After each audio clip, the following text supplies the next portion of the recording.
Bonjour, la petite vidéo qui suit va vous montrer comment créer un événement dans votre bureau virtuel. Donc, lorsque vous êtes dans votre bureau virtuel ou back-office, vous avez le menu à gauche qui vous présente les différentes catégories. Pour créer un événement, vous allez aller dans la catégorie Events. Donc ici, vous voyez que dans notre bureau virtuel, il y a déjà 4 événements de créer. Donc, nous créons des événements lorsque nous avons des hôtesses. Alors, si vous avez une hôtesse qui vous permet d'être en contact avec toutes ses amies pour faire un événement, une démo virtuelle, vous allez lui créer un lien de magasinage. De cette façon-là, les ventes vont dans son lien de magasinage et lui permettre d'avoir des récompenses.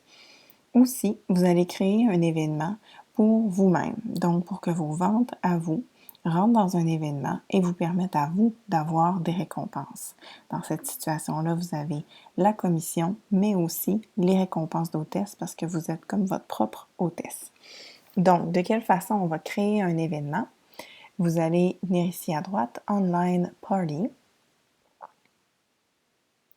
et donc on va créer un événement. Alors, la date de départ, c'est toujours la date de la journée d'aujourd'hui. Donc, d'entrée de jeu, vous pouvez la mettre plus tard si vous voulez. La date de fin, donc important de mettre une date de fin de moins de 30 jours pour que ça puisse être affiché sur votre site web. Donc, supposons le 22 février. L'heure où ça débute. Alors, automatiquement, le système vous met l'heure actuelle. Vous pouvez le laisser comme ça. Et l'heure où ça se termine. Donc, vous pouvez y aller le tard dans la journée. Important ici que Show on your site soit cliqué pour s'assurer que ça apparaisse sur votre site web pour que les clients et les clientes, lorsqu'ils sont rendus juste avant le paiement, puissent choisir l'événement dans lequel ils achètent. La description. Donc, vous voyez, il me suggère une description. Souvent, on peut mettre le nom de l'hôtesse. Donc, par exemple, Shani vous invite à découvrir Zaya. Et si c'est votre événement à vous, ça peut être lancement de Marie-Ève, par exemple, ou lien de magasinage de janvier. Donc, les détails, ça pourrait inclure une petite description, mais c'est pas nécessaire. Donc, ce qui est important dans le formulaire, c'est de remplir toutes les catégories qui ont une petite étoile. Donc, ici, ça pourrait être une description. Encore une fois, ici, il n'y a pas d'étoile. On n'est pas obligé de rentrer une première adresse. Très important que Allow Shopping soit coché. Donc, ça permet le magasinage dans cet événement-là. Shipping method, donc on le laisse toujours là, au shipping standard. Oui, au shipping standard. Host information. Donc, ici, c'est l'information de l'hôtesse. Alors, c'est ici que vous allez rentrer l'information de votre hôtesse ou de vous, si c'est votre événement à vous que vous créez. Donc, courriel.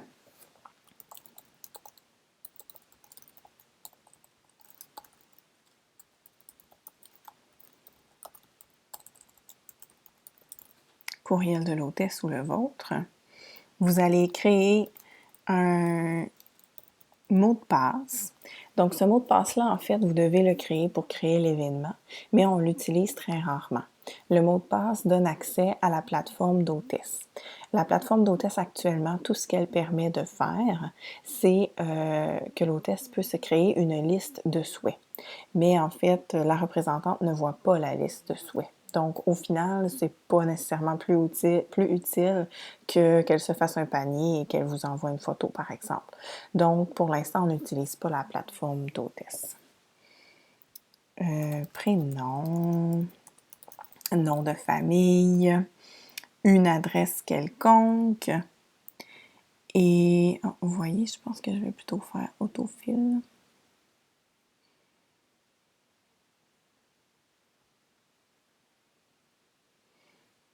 OK. Donc, pour avoir une adresse américaine, c'est mieux comme ça.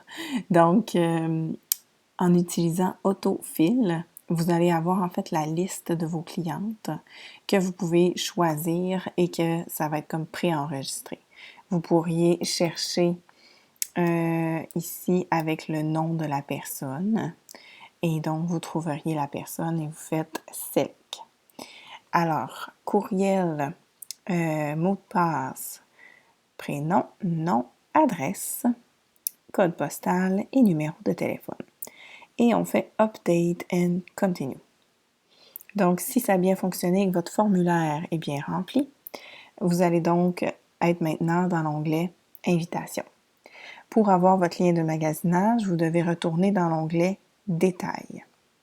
Le lien de magasinage qui a été créé, en fait, il y a 2 liens qui ont été créés. Normalement, vous allez utiliser Party Shopping, celui-là ici, puisque c'est le lien qui amène directement à la boutique en ligne. Si vous utilisez Party Home, vous allez plutôt arriver sur une page qui décrit l'événement, donc où on verrait apparaître la description que vous avez mis dans le formulaire. Donc, pour éviter une étape aux clientes, très souvent, j'utilise plutôt Party Shopping. Vous allez donc copier cette adresse-là et la coller dans le groupe d'événements ou l'envoyer personnellement à votre hôtesse. Et si on revient dans Events, vous avez donc un événement qui s'est ajouté ici. Shani vous invite à découvrir Zaya, c'est un online party, ça commence le 31 janvier et vous avez un numéro d'événement, E87 81 89. Lorsque vous allez avoir des commandes dans cet événement-là, vous allez le voir ici. Donc, numéro de commande, /, le montant total. Donc, par exemple, 2 commandes pour un montant total de 260 $. Le montant qui apparaît, c'est le sous-total avant taxe en dollars canadiens. Et c'est là-dessus que sont basées les récompenses d'hôtesse. Bonne démo, bon événement!